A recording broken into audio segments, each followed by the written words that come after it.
Saudara-saudari terkasih, apakah saudara sudah memulai hari ini dengan penuh sukacita dan punya niat untuk berbuat baik meskipun kecil?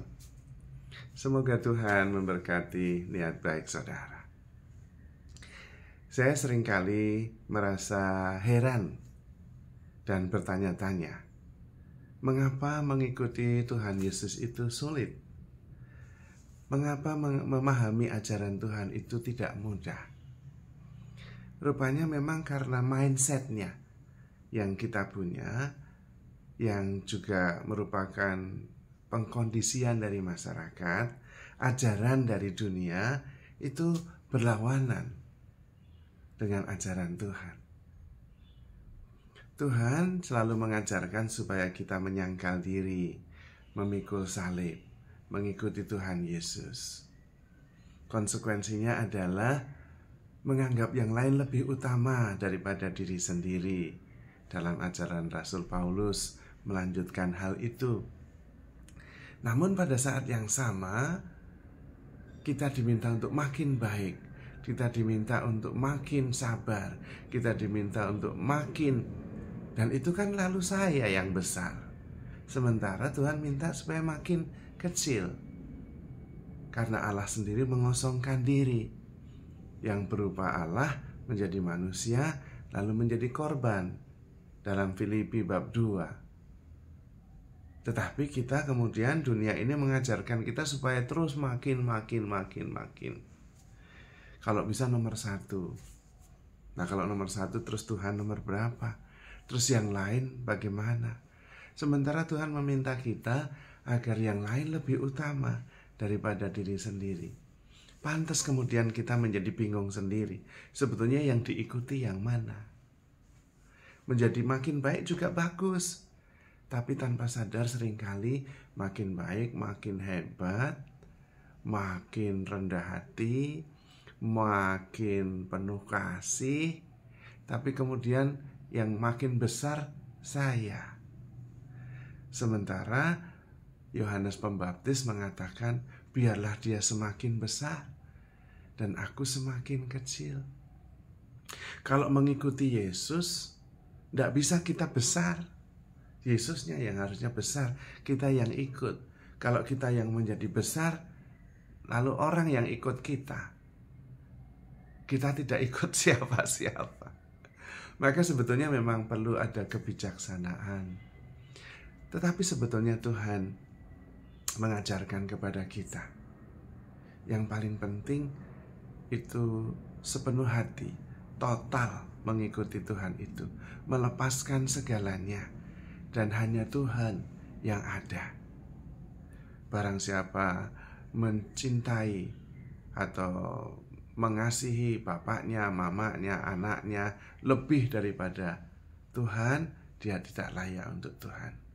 Bahkan dalam bahasa yang ekstrim, ini karena pengaruh bahasa, barang siapa tidak membenci bapaknya, ibunya, saudara-saudaranya, tidak layak menjadi pengikutku. Itu artinya satu, Yesus yang makin besar, Yesus yang utama dalam diri kita.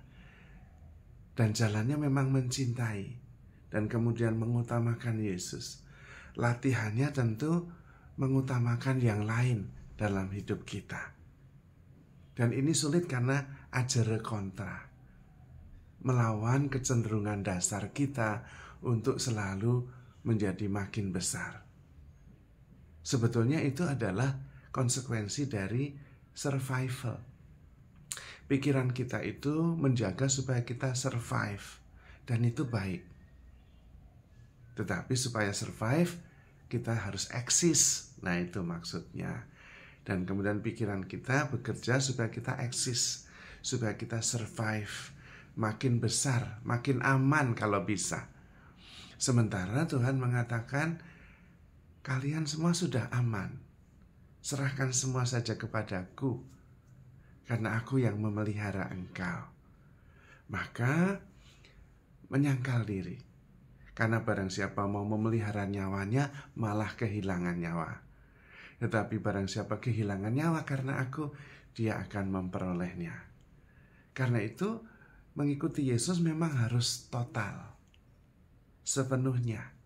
Kalau setengah-setengah, ya sama seperti investasi setengah-setengah, hasilnya setengah-setengah. Berusaha setengah-setengah, hasilnya ya setengah-setengah. Belajar setengah-setengah, ya hasilnya setengah-setengah.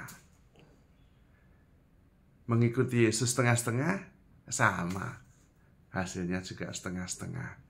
Maka memang mengikuti Yesus adalah menyangkal diri, memikul semua salib, menanggung semua beban dengan sabar, dan mengikuti Yesus. Yesus yang ada di depan kita, Yesus yang besar, Yesus yang ada di pikiran, yang ada di hati, yang ada di mata, semuanya Yesus. Latihannya menganggap yang lain lebih utama daripada diri sendiri, dan kemudian menjalankan perintah Tuhan dengan taat dan setia. Di situ ada kerendahan hati dan ada ketaatan. Maka juga kemudian Tuhan memberikan kelegaan, ketenangan, dan kedamaian. Yang paling penting, mengikuti Tuhan, menjalankan, bukan memikirkannya. Karena pikiran kita kecenderungannya adalah untuk survival, untuk survive, untuk exist, yang seringkali sangat dipengaruhi oleh apa yang normal menurut masyarakat. Dan kadang-kadang mengikuti Yesus kemudian menjadi tidak normal, dan karena itu menjadi sulit.